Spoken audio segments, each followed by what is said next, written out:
none of these could conceivably be true, at least not in the form in which they were preached. And this he believed because he derived the view from Hegel that there could not, in principle, be any simple or final answer to any genuine human problem.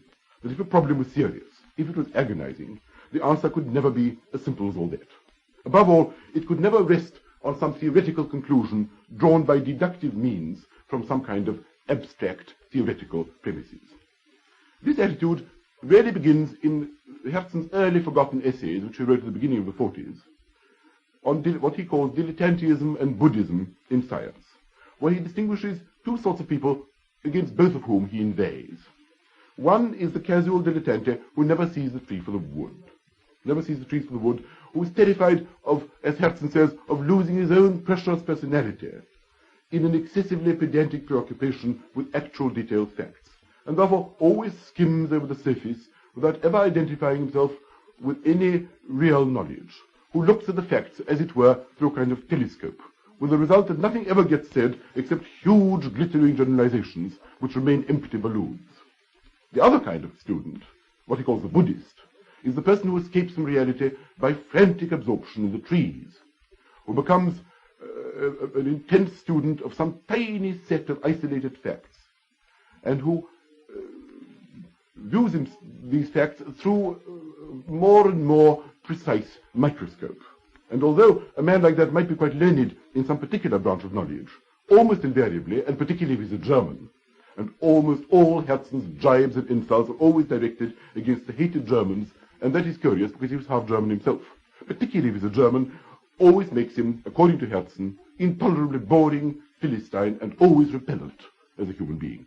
Between these poles, it's necessary to find some compromise. And Herzen believed that if one studies life in a sober, detached, objective manner, one might perhaps be able to create some kind of tension, a sort of dialectical compromise between these opposite ideals, neither of which can, of course, be realized fully, but neither of which can altogether be discarded.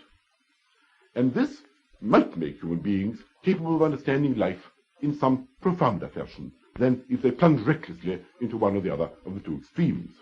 Well, this ideal of detachment, this ideal of moderation, compromise, objectivity, dispassionateness, which Herzen at this early period of his life was preaching, was something absolutely incompatible with his temperament. And this he realized because in his next essay he suddenly makes an enormous plea for partiality. He says, I know this won't be well received. I know there are certain concepts which simply aren't received in good society, rather like people who've been in jail or people who've disgraced themselves in some awful way. I know that partiality is not something which is approved of. Nevertheless, nobody has ever said anything worthwhile unless they were deeply and passionately partial. And there follows a long and typically Russian diatribe against the chilliness, the meanness, the impossibility and undesirability of objectivity, of detachment, of not committing yourself, of not plunging into the stream of life.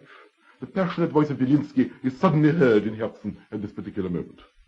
But the real fundamental belief, which he developed at this time, which he then developed throughout his later life with marvelous poetry and imagination. And when I say poetry, I say it advisedly, because Dostoevsky, in later years, and very truly, said about him, and he didn't really like Herzen very much, though he didn't dislike him, he said about Herzen that whatever else might be said about him, he was a great Russian poet. And I think that there's a great deal of truth in that. The thesis which he developed in this very full and vivid way was this, that any attempt to explain human conduct or dedicate human beings to the services of any abstraction, be it never so noble, justice, progress, nationalism, all the great slogans of the time, let alone the dark reactionary ideas, which of course no good radical young Russian could conceivably even allow to be worthy of criticism.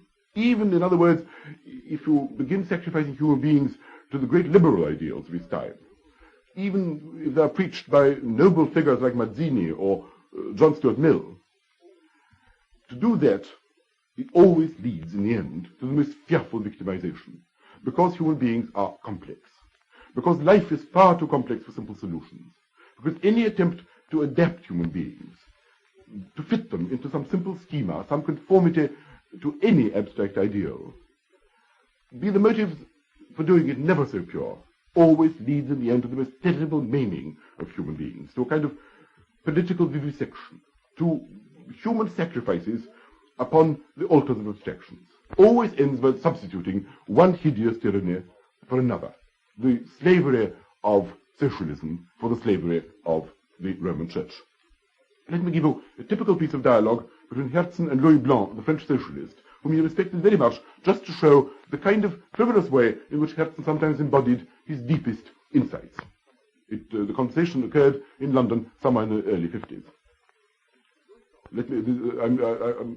Louis Blanc said to Herzen, I suppose in the general order of platitudes which were exchanged with the revolutionary refugees of this time, human life, said Louis Blanc, is a great social duty.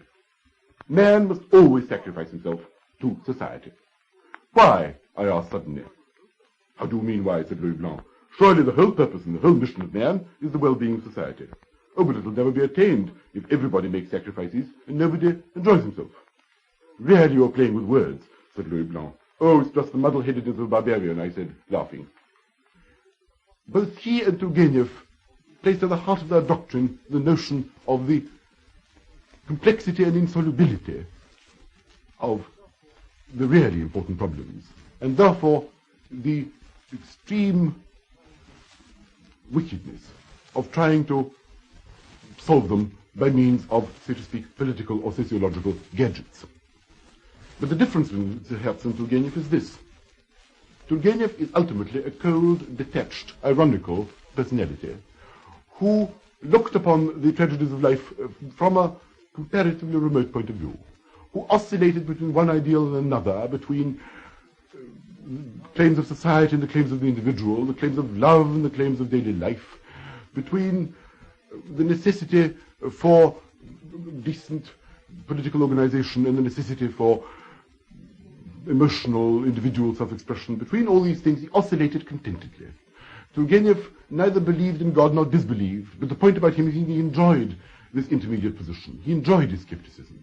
And that is why, because he stood aside, because he contemplated these things in tranquility, he was able to produce great literary masterpieces of a finished kind, stories with firm beginnings, middles, and ends, because he detached them from himself, because he didn't sufficiently as a human being care about the solutions, because he saw these things with a particular chilliness, with a particular creative frigidity, if you like, of an artist who can only treat his material from a certain distance, which creates a certain chasm between him and his material within which artistic creation is possible. Herzen cared too much. He really wanted solutions for himself in his own life. His novels are therefore a failure. On the other hand, his autobiographical sketches, everything which he writes about himself and about his friends, all he says about his own life in Italy, in France, in Switzerland, in England, has a kind of palpitating directness, a kind of remarkable sense of first-handness and reality which no other writer in the 19th century begins to convey. His memoirs are really an astonishing work of genius whose quality I don't begin to be able to even try and communicate to you.